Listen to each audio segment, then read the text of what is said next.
Hello and welcome to the WR415 podcast. My name is Nathra and I will be your host today. To get us started, first I want you to think back to the last dream you had. You may remember fragments of it, feeling out of control or like a passive observer in your own mind. Or like you were making decisions that may have felt out of character or a bit eccentric. This is how we believe most people experience their dreams. But, as it turns out, more and more people have actually experienced a phenomenon called lucid dreaming. Lucid dreaming is an idea that has been present for centuries and continues to pique the curiosity of general audiences as well as scientists. Today we will discuss what exactly lucid dreaming is, whether it is possible, and what occurs neurologically when we lucid dream. We will also touch a bit on current research in the field of lucid dreaming. So, without further ado, let's dive right in. To start us off, what exactly is lucid dreaming? Essentially, lucid dreaming is when one has a conscious awareness during the intense dreaming phase of sleep. This phase is often also referred to as the rapid eye movement or REM phase. Typically during REM, our muscles are paralyzed, so we can't act out our dreams. We also usually cannot control what is happening in our dreams since we are not conscious.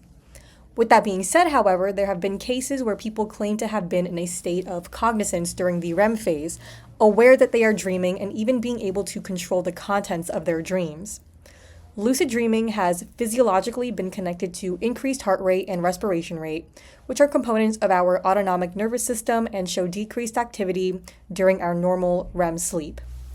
While the neurological circuitry of lucid dreaming remains elusive, researchers have hypothesized that lucid dreaming is linked to increased prefrontal cortex activity, which typically seems to be lower during normal dreaming states. Hence why our brains may conjure up some bizarre or nonsensical scenarios when dreaming, since this region is primarily responsible for critical thinking, decision-making, and executive functioning.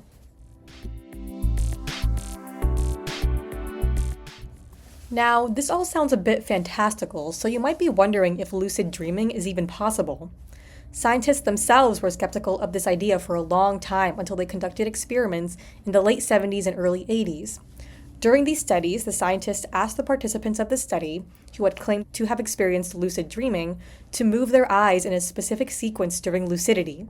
It turns out the participants were able to follow these directions despite being in a deep REM sleep. Since then, lucid dreaming has been verified through recordings of eye movement patterns. Pretty cool, right? Wow! About half of all people are reported to experience one lucid dream in their life, with 20% of these people experiencing lucid dreaming once a month or more. However, lucid dreaming kind of occurs on a spectrum. Some have experienced intense lucid dreaming episodes, whereas others may only experience the awareness in a dream for a brief, fleeting moment. Research on lucid dreaming is ever-growing. Although scientists have studied it for years, its underlying neurobiological mechanisms remain elusive due to the complicated nature of testing it, such as small sample sizes, limited technology, and unreliable participant responses. A study published in the Oxford Academic in February of 2026 investigated the role of lucid dreaming in creative problem solving. First, the researchers gave participants a puzzle to solve while associating the puzzle with specific music. After some time, the researchers attempted to induce lucid dreaming with sound cues presented beforehand. They then played the puzzle-associated music during the lucid dreaming phase to see if this music would prompt the participants to solve the puzzle in their dream. This process was repeated over the course of a few months, with the participants recording their dreams every morning in a dream journal. The results were variable, but the researchers found that dreaming of solving the puzzle correlated with increased creative solving during wakefulness. Now, you might be wondering if you are able to lucid dream on command. One of the most common techniques thought to induce lucid dreaming is called reality testing. This simply involves regularly questioning whether you are asleep or awake.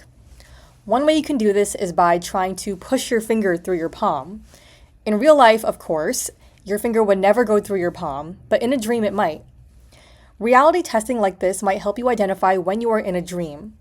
Another suggestion is to keep a journal of everything you remember from your dream the night before. This is thought to make it easier to identify when you are dreaming based on patterns that you may notice when you are recording your dreams.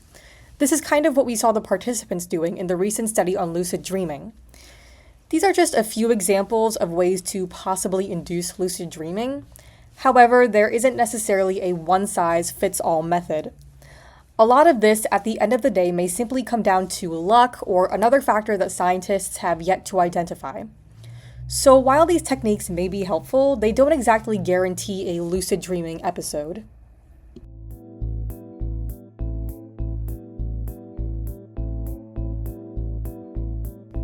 Lucid dreaming is clearly a complex field of study, with many of its findings predominantly inconclusive.